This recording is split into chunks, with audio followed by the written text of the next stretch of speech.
मराठी शब्दगंध सादर करीत आहे सत्यशोधक कॉम्रेड अण्णाभाऊ साठे यांच्या झुंजार लेखणीतून साकार झालेल्या रूपा या कादंबरीचा भाग दुसरा. चला तर ऐकूया रूपा या कादंबरीचा भाग दुसरा. ती रात्र चोर पावलानं निघाली होती. आकाश काळवंडलं होतं. आभाळाच्या पाठीवर विस्कटलेल्या अनंत कोटी चांदण्या आणि तारे यांचं त्या ढगाळलेल्या आकाशात अस्तित्व बुडालं होतं. शिरगावात सामसूम झाली होती. सर्वत्र निशब्दता नांदत होती. कुठंही हू का चू होत नव्हतं. दिवसभर कष्ट करून दमलेली माणसं अंथरुणावर पडली होती. ती सारी निवांत निजली होती. परंतु खोताच्या आळीतल्या आबाजी खोताच्या घरात 3 जीव तडफडत होते. रूपा, नानूबाई आणि आबाजी यांना मुळीच झोप लागली नव्हती. रूपाचं लग्न लवकर व्हावं असं नानूबाईला वाटत होतं.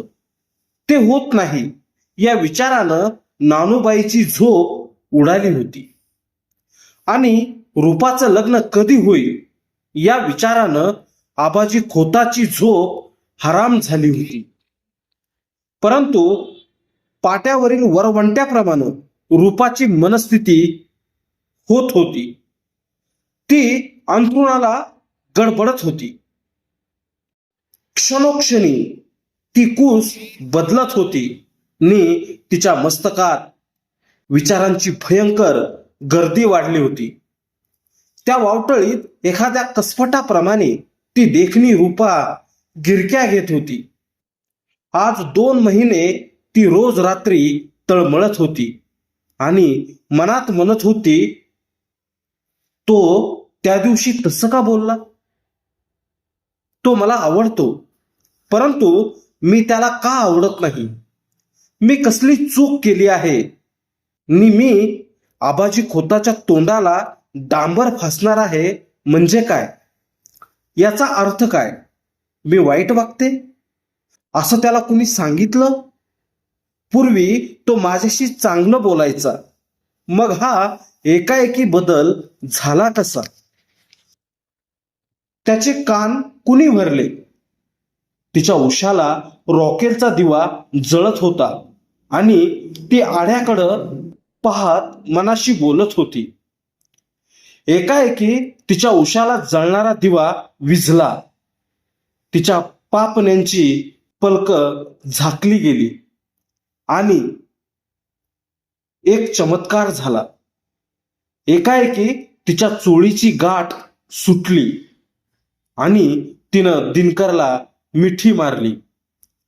त्याचा कडकडून मुका घेतला आणि आपलं सर्वस्व त्याला अर्पण करून ती मोकळी झाली.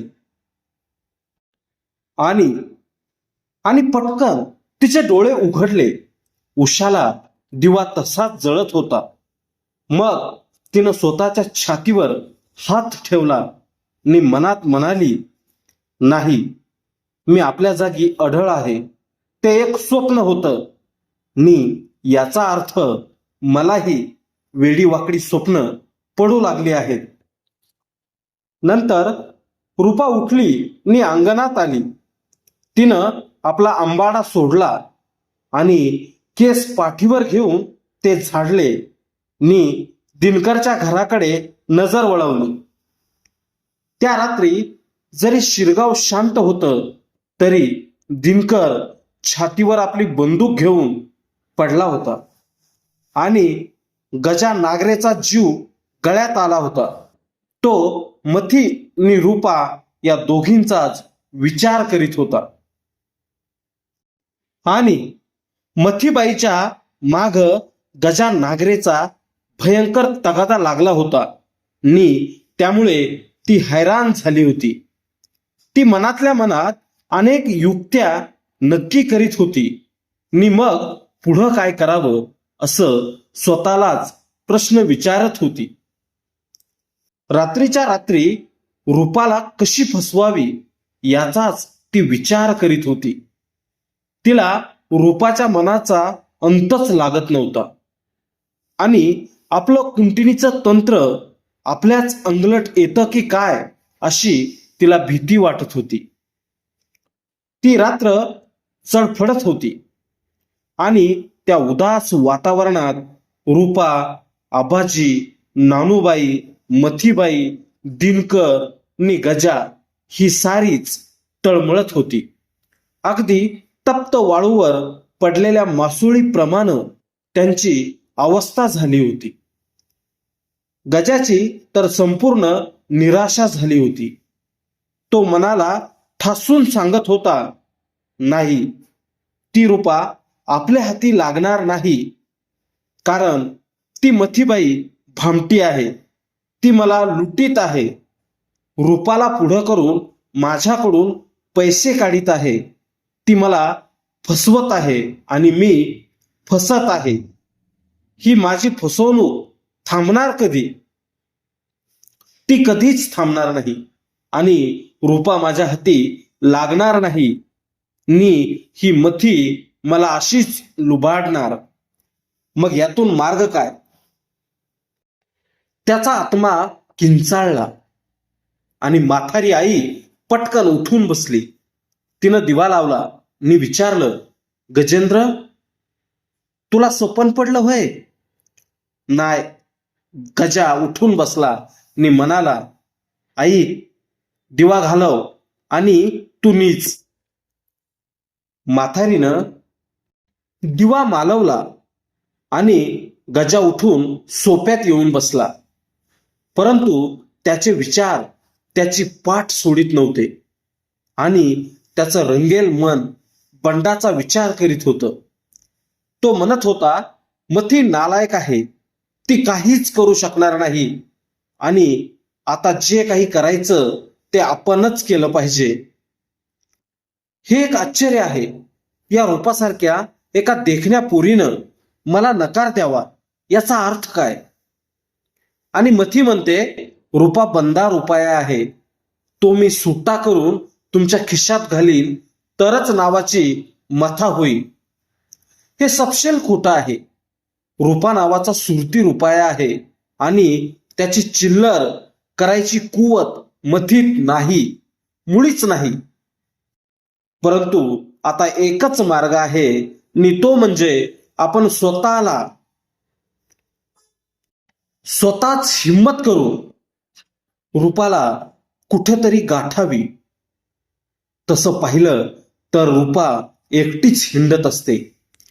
जर आपण संधी साधली आणि तिला उचलली तर काय होईल? काहीच होणार नाही.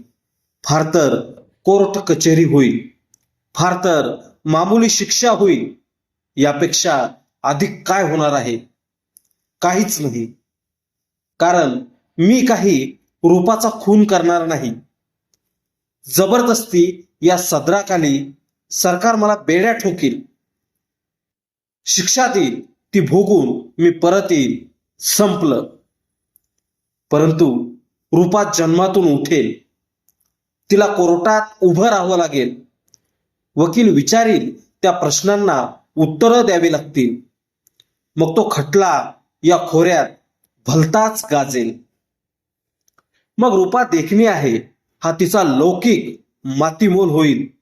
एक उष्टी पत्रावळी या दृष्टीनं लोक तिच्याकडे पाहतील आणि मला काय, मी नर बच्चा, माझ्या हातातील काकणं पिचकणार नाही. आणि जर गाव बिथरला, भलं कुबुल वाढली तर माझी कुऱ्हाड तयार आहे. मग मी डोळे झाकून या गावात मुर्द पाडून त्यांची रास लावीन नि मग हसत हसत फासावर जाईल. माणूस एकदाच जन्माला येतं आणि एकदाच मरतं. त्यानं आबाजी खोताच्या घराकडे नजर टाकली नि मग त्याचा आत्मा सपासपा करू लागला. त्याचं मन पेटारात कोंडलेल्या अस्सल नागाप्रमाणे फडा करून उठलं आणि म्हणालं, नाही, मी शेवटी रूपावर जबरीच करणार. मी मथीची एक तंगडी तोडणार. रूपा तुळशीच्या कट्ट्यावर बसली होती. ती उगाचच गावाचा कानोसा घेत होती. ती वरचेवर दिनकरच्या घराकडं पाहत होती. आणि दिनकर छातीवर भरलेली बंदूक घेऊन झोपेत गुरमळला होता. त्याचं हृदय विदीर्ण झालं होतं, पण त्याचं मन त्याच्याशी बोलत होतं. गजा, गजा, तू माझा घात केलास. रूपा मिळावी म्हणून तू मथीला पैसे चारित आहेस, पण माझं 2.5 रुपयाचं एक काढतूस तुझा कार्यभार पार पडू देणार नाही. मी तुला गोळी घालीन. मी तुला गोळी घालीन, गोळी घालीन. त्याच्या आईनं दिवा लावला नि पुढं गेली तेव्हा दिनकर घामानं भिजून चिंब झाला होता. आईनं त्याचा घाम पुसला आणि शांतपणे विचारलं, दिनू, तू कुणाला गोळी घालणार? कुणाला नाही आई, जा तू झोप. मला स्वप्न पडलं होतं. पुढं म्हातारी काहीच बोलली नाही. ती दिवा विझवून झोपली. पण माझा दिनू कुणाला गोळी घालणार या विचारानं तिची झोप उडाली होती. रात्र आपल्या मार्गानं निघाली होती.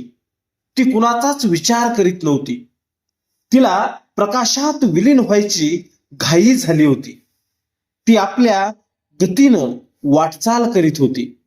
सृष्टीवरची गंभीरता मुळीच ढळत नव्हती. रूपा तुळशीच्या कट्ट्यावर बसली होती. मथीबाई उद्या गजाला काय उत्तर द्यायचं याचा विचार करीत होती. आबाजी खोत अंधारात उठून बसला होता. माझ्या रूपाचं लग्न का होत नाही? ते कधी होणार? रूपानं लवकर बाहुल्यावर चढावं, तिच्या डोकी तांदूळ पडावं आणि तिनं आपल्या सासरी हसत जावं या विचारानं त्याच्या डोकीत कावदूर उठलं होतं. आणि दिनकर आपली भरलेली बंदूक घेऊन सोप्यात बसून आबाजी खोताच्या घराकडं पाहत होता आणि मध्येच वळून गजा नांगरेच्या वाड्याकडे पाहत होता. दिनकर आणि गजा नांगरे हे दोघे अगदी जीवाभावाचे मित्र होते. तसंच घरादारानं नि बळानही गावात त्यांना जोड नव्हती आणि त्या दोघांच्या मैत्रीत कधीच खंड आला नव्हता. आबाजी खोताच्या रूपावर दिनकरची प्रीत असून रूपाही दिनकरवर मनापासून प्रेम करत आहे हे गजा नांगरेला माहीत होतं.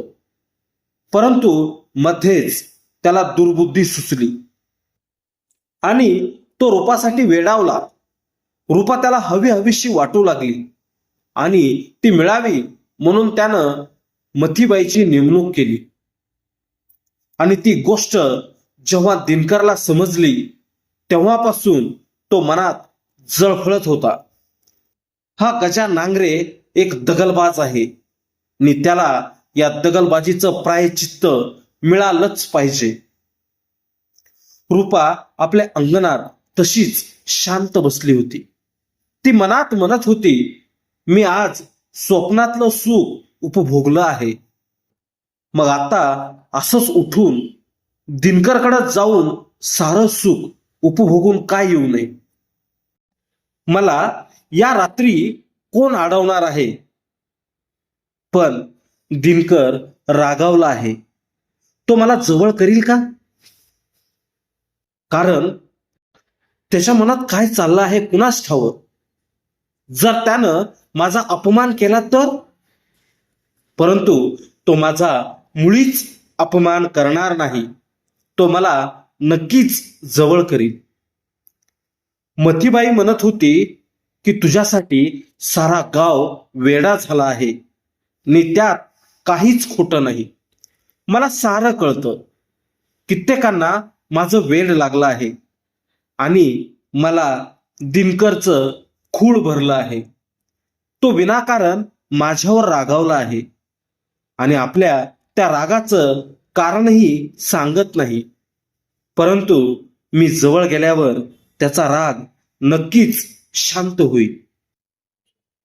हळूहळू तिचं मस्तक बधीर झालं. हळूहळू तिचं मस्तक बधीर झालं. मग ती वेडीपिशी झाली. तिनं पाठीवरील केसांचा अंबाडा बांधला आणि ती उठली. स्त्रीचं मन गुंतलेल्या सुतासारखं असतं. ते बंड करून उठलं की वाटेल ते धाडस करू शकते. रूपानं पुन्हा घरातील कानोसा घेतला आणि ती मुख्य दरवाजाकडे वळून चालू लागली. अंधार मी म्हणत होता. गावातील सारी कुत्री मिळेल त्या जागी खुरमुंडी घालून निपचित पडली होती आणि डोंगरातील कोल्हे गावात शिरून कोंबड्यांची खुराडी हुडकीत रापत होती, तर काही नदीकाठी जाऊन खेकडे मारून खात होते.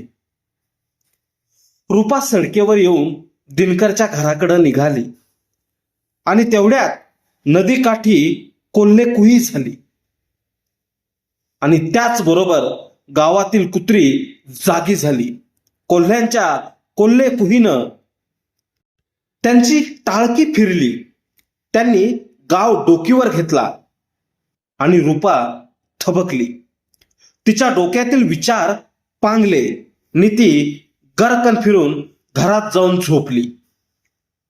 परंतु तिला झोप लागत नव्हती. ती शांत पडून आड्याकडे पाहत होती आणि रूपा, तुझ्यासाठी गाव वेडापिसा झाला आहे, हे मतीचे शब्द तिच्या मस्तकात थैमान घालीत होते. ती मनाशी म्हणत होती, माझ्यासाठी या गावातील कोण कोण वेडे झाले असतील. मग ती एक एक चेहरा पाहू लागली. प्रथम गजा नांगरेची ती धिप्पाड मूर्ती तिच्या डोळ्यापुढं उभी राहिली नि त्याची ती भरपूर वाढलेली दाढी नि पल्लेदार दांड्याची कुऱ्हाड तिला दिसू लागली आणि ती स्वतःशीच बोलू लागली, गजा नांगरे मी जिथं पाहावं तिथं मला दिसतो. याचा अर्थ हाच की त्याला माझं खूळ भरलं आहे. हा गजा निर्दयी आहे. तो वाटेल ते करील नि माझा घात करील. त्याला काळीच नाही. तो मला अडवील, माझा हात धरील नि काही वाटेल ते करील. आणि मग रूपा गजाचाच विचार करू लागली आणि त्याच विचारात ती झोपी गेली. सकाळ झाली. शिरगावचा गावगाडा आपल्या चाकोरीतून चालू लागला. पेठेतील दुकानाची फळफुटी उघडली. पेठेतील दुकानदारांनी दुकानाची फळकुटी उघडली. वातावरण बोलकं झालं. पोरं अंगणात आली. कोंबडे बांग देऊ लागले नि रात्रभर जागत बसलेला गजा उठला. त्यानं आपली कुऱ्हाड घेतली नि तो सरळ मथीबाईकडे गेला. त्यांना पाहून मथी चमकली नि म्हणाली, या नांगरे. या कशाला? गजा म्हणाला, आता मला ह्या चाळवण्या ऐकायचा कंटाळा आलाय. हे काम तू करणार का नाही ते सांग. असं धीर सोडू नका, मथी म्हणाली. तुमचं काम मी फत्ते करील, त्याची काळजी करू नका. वाईचं बसा, मी साखऱ्या घेऊन येते. असं म्हणून मथीनं पळ काढला नि गजानं तिच्या घरात ठाण मांडलं. आता हे असं बचकत पाणी धरून बसायचं नाही, हा एकच विचार तो करीत होता. दिनकर पेठेत आला होता. तो गजा, मथी, रूपा यांची हालचाल पाहत होता. मथी सरळ खोताच्या आळीत गेली. तेव्हा रूपा अंगण सारवीत होती. मथीला पाहताच ती हसली आणि घागर घेऊन नदीकडे निघाली ने एका बोळात गपकन थांबून तशीच हसत म्हणाली, मथुबाई, एक गोष्ट बोलू का? बोल की. मथीला धीर आला. म्हणाली, माणसानं मनातलं गुपित बोलावं म्हणजे बरं असतं. अहो बाई, मला बी आता भलती सलती स्वप्न पडू लागले ती. रूपा लाजत लाजत म्हणाली. तशी मथीबाई चेकाळली. म्हणाली, अगं मग दोडा सांग तरी मला. राती माझ्या स्वप्नात दिनकर आला. एवढं बोलून ती थांबली. मथी म्हणाली, आणि पुढं काय झालं ते सांग की. मी मी त्याचा. रूपा लाजली आणि म्हणाली, जा बाई, मला लाज वाटतीया. कळलं, पुढं बोल. आणि रातभर झोप लागली नाही. वाईचा डोळा लागला तवर तो गजा नांगरा सपनात आला. रूपा विस्मयचकित होऊन म्हणाली, आणि त्यानं मला पानवट्याच्या पांदीत अडवली आणि माझा हात धरला. त्यानं मला खोताच्या उसाच्या फडात नेलं. जा बाई, मला लाज वाटतेय. असं म्हणून रूपानं मान फिरवली आणि ती नदीकडे गेली. मतीनं लगेच घराकडे पळ काढला. ती घरी आली. तिनं चूल पेटवली. चहाचं पाणी चुलीवर ठेवून गजाला म्हणाली, आता वाईचं कळ काढा. तुमचं काम हातात तोंडाला आलंय. रात्री तुम्ही रूपाच्या स्वप्नात जाऊन काहीतरी भानगड केली असं ती मला आत्ता सांगत होती. ते ऐकून गजा शांत झाला. म्हणाला, मी मरूनच जाईल, पण या पोरीची पाठ सोडणार नाही. या कामात माझं डोसकं जरी गेलं तरी मला त्याची पर्वा नाही.